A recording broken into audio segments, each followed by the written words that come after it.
Cases भी देश में नोट किए गए थे और अब करीब देश में पिछले 24 घंटे में 22,000 के करीब केसेस नोट किए गए हैं। यहाँ यह इशू हम आप लोगों की दृष्टि में लाना चाहेंगे कि अगर आप देखें कि 12 सितंबर पर जहां देश में 33,000 के करीब केसेस आ रहे थे, वह पिछले 24 घंटे में जरूर 22,000 के करीब हुए हैं, बट जो डिस्टिंक्ट रिडक्शन या ये कहें कि हमने केसेस को हर तरह से इन्फेक्शन को मैनेज कर लिया है, वह अभी भी नहीं दिख रहा है। प्लेटो ही नोट की जा रही है। अभी भी देश में 20,000 एवरेज के करीब केसेस प्रतिरोज आ रहे हैं, जिसमें से 56% केसेस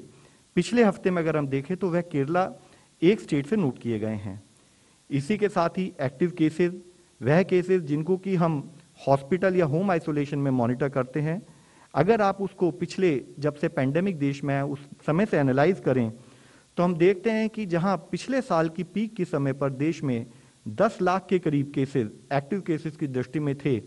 वही बढ़ते बढ़ते जब देश में सेकंड पीक ऑब्जर्व की गई तब 37,45,000 के करीब केसेस देश में एक्टिव केसेस की दृष्टि में आते थे।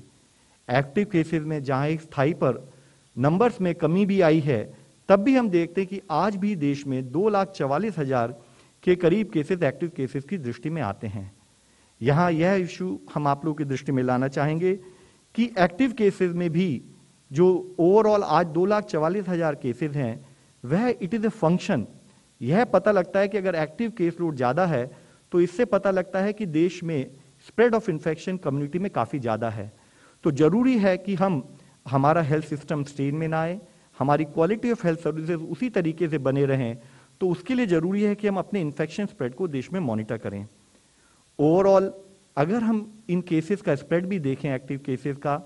तो हम देखते हैं कि 5 स्टेट ऐसी हैं जहां पर कि 10,000 से अधिक एक्टिव केसेस अभी भी हैं,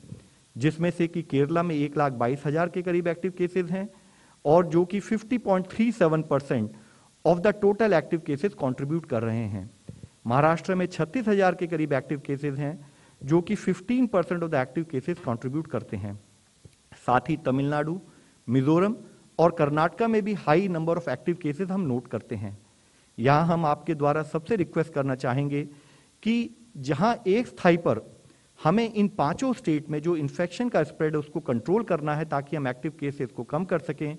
दूसरा, जो बाकी हमारी स्टेट्स हैं जहां पर आज चाहे एक्टिव केसेस कम हैं, लेकिन आने वाले समय को समझते हुए हम इन स्टेट में भी जो हमारे गेन्स हैं in terms of management of कोविड-19 उसको हम प्रिजर्व करके रखें। हम यह इंश्योर करें कि इन्फेक्शन दोबारा से ना फैले।